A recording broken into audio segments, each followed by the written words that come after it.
ជំរាបសួរបងប្អូនទាំងគ្នាថ្ងៃនេះខាងបរិយាទីលៀងយើងមានដីសម្រាប់លក់និងជួលដែលមានទីតាំងដ៏ធំទូលាយសម្រាប់បងប្អូនមានតម្រូវការចង់ប្រកបអាជីវកម្មរកស៊ីឬក៏ធ្វើអីផ្សេង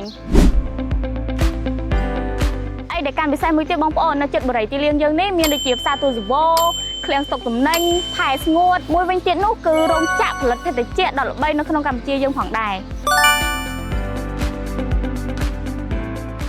បរិយាយើងនេះក៏មាននៅចិត្តទីតាំងយុទ្ធសាស្ត្រដ៏ល្អៗដូចជាផ្លូវកវ៉ាត់ត្រង់ទី2និងទី3ផ្លូវជាតិលេខ2និងលេខ3ផងដែរ